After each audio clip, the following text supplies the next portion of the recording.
Uncle আমাকে ডেকেছিলেন। বসো এখানে, তোমাকে আমার মেয়ের সাথে পরিচয় করিয়ে দিই। রায়শাকে ডেকে দাও তো। আচ্ছা আঙ্কেল, এত বড় বাড়িতে আপনারা মাত্র 3 জন থাকেন?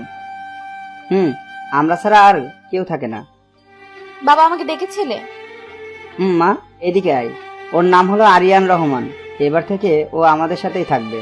আর শোন, কালকে ওকে নিয়ে কলেজে যাবি। ও তোর সাথেই পড়ে, সেম ইয়ারে। আমি প্রিন্সিপালকে সব বলে দিয়েছি। আচ্ছা ঠিক আছে, যেমন তোমার ইচ্ছা। আর শোন, ও কিন্তু এখানে নতুন এসেছে। ওকে বিকালে জায়গাটা একটু ঘুরিয়ে আনবি। ওকে আব্বু। এদিকে রাইসা রুমে গিয়ে মনে মনে ভাবছে, আমি কিনা ওই খ্যাতকে নিয়ে ঘুরতে যাব? কোথা থেকে এসব আপদ চলে আসে কে জানে। এসব ভাবছিল, হঠাৎই রাইসার মোবাইলে কল আসে। হাতে নিয়ে দেখে ওর বান্ধবী সুমাইয়া। কিরে, তোর ফোন রিসিভ করতে এত সময় লাগলো কেন? আর বলিস না, কোথা থেকে একটা খ্যাত পোলা আসলো আর আমার 12টা বাজাতে লাগলো। কি বলিস? কিছুই বুঝি নাই।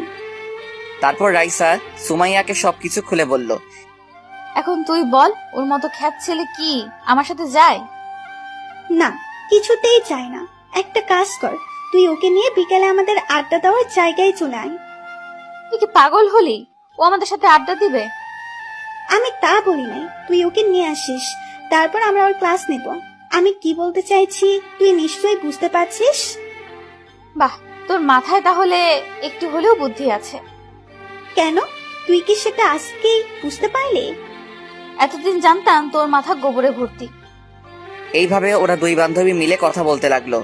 আমি রুমে বসে বসে ভাবছি, এখানে কোনো রকম দুষ্টুমি করা যাবে না। ওনারা যা বলবেন তাই শুনতে হবে।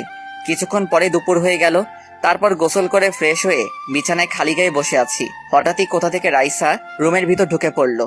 ঢুকে আমার দিকে হা করে তাকিয়ে আছে। আমি খালি গায়ে ছিলাম। গ্রামে থাকতে প্রতিদিন জিম করতাম, তাই আমার শরীর একদম ফিট ছিল। আমি রাইসার সামনে গিয়ে ওনাকে ডাকতে লাগলাম। কি হলো, এভাবে তাকিয়ে আছেন কেন? কই তাকিয়ে আছি, তাড়াতাড়ি নিচে আয়, তোকে ডাকছে। এই বলে চলে গেল। তারপর আমি একটা গেঞ্জি পরে নিচে আসলাম। খাওয়া দাওয়া করার জন্য ডাকছিল। তারপর খাওয়ার টেবিলে গিয়ে বসলাম। আঙ্কেল আন্টি অনেক ভালো, কিন্তু রাইসা মনে হয় আমাকে সহ্য করতে পারছে না। যত কষ্টই হোক, এখানে থেকে নিজের পড়ালেখাটা শেষ করতে হবে। তারপর খাওয়া দাওয়া শেষে রুমে এসে রেস্ট নিতে লাগলাম। কখন যে ঘুমিয়ে গেলাম বুঝতেই পারিনি। বিকেলবেলা কারো ডাকে ঘুম ভাঙলো। দেখলাম রাইসা আমার দিকে রাগী দৃষ্টিতে তাকিয়ে আছে। ওই, তোকে সেই কখন থেকে ডাকছি আর তুই পড়ে পড়ে ঘুমাচ্ছিস? কেন, ঘুমালে কি দোষ হয় নাকি? আব্বু তখন কি বলেছিল? তোকে নিয়ে ঘুরতে আসতে বলে নাই। আমি তো মনে করছি আপনি যাবেন না। চুপ, এখন বেশি কথা না বলে তাড়াতাড়ি রেডি হয়ে নে, ঘুরতে বের হব। যেমন আপনার ইচ্ছে। তারপর রাইসা চলে গেল। কিছুক্ষণ পরেই রাইসার সাথে ঘুরতে বের হলাম। রাইসার একটা নিজস্ব গাড়ি আছে, ওটা নিয়ে বের হলো। আমি গাড়ির পিছনে বসলাম। রাইসা শার্ট প্যান্ট পরে বের হয়েছে, যেটা আমার পছন্দ হলো না। আপনারাই বলেন, এগুলো কি মেয়েদের পোশাক? একটা পার্কের সামনে এসে গাড়ি দাঁড় করালেন। তারপর গাড়ি থেকে নেমে আমাকে ওনার পিছনে আসতে বললেন। কিছু দূর যেতেই দেখি একদল মেয়ে একটা বড় গাছের নিচে বসে আড্ডা দিচ্ছে। রাইসাও দেখছে ওদের দিকে যাচ্ছে। আমার ভয় লাগছে, এতগুলো মেয়ের সামনে নিজেকে অসহায় লাগছে। কিরে, তোর আসতে এত সময় লাগলো? আমরা সেই কখন থেকে তোর জন্য দাঁড়িয়ে আছি। আমাকে বলছিস কেন? ওই খ্যাতকে জিজ্ঞেস কর, ওর জন্য তো লেট হলো। ওর এ কথা শুনে সবাই আমার দিকে তাকালো। এতক্ষণ আমার দিকে কেউ তাকায়নি, সবাই রাইসাকে নিয়ে ব্যস্ত ছিল। ওই চকলেট বয়। এই, তুই কাকে চকলেট বয় বলছিস? তুই চুপ কর। তোর আবার কি হলো? সুমাইয়া রাইসার হাত ধরে একটু দূরে নিয়ে গেল। কি রে, এভাবে টেনে আনলি কেন? আমার তো প্রথম দেখাতেই হয়ে গেছে। কি হয়ে গেছে? প্যার হো গায়া হে, এই চকলেট বয়ের প্রেমে পড়ে গেছি। তোর মাথাটা সত্যিই গেছে, শেষে কিনা একটা খ্যাতের প্রেমে পড়লি। আমি তো ওর মধ্যে খ্যাতের কিছুই দেখতে পাচ্ছি না। ইস, ওর বডি দেখছিস? আমার তো এক্ষুনি ইচ্ছে করছে। এত কিছু ভেবে ফেললি? হায় আল্লাহ।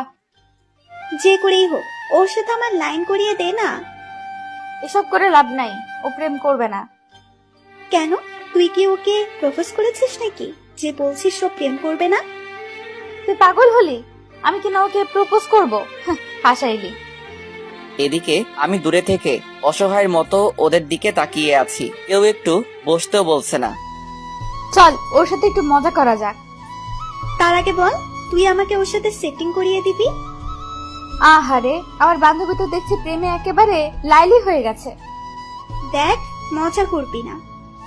আচ্ছা ঠিক আছে, চল।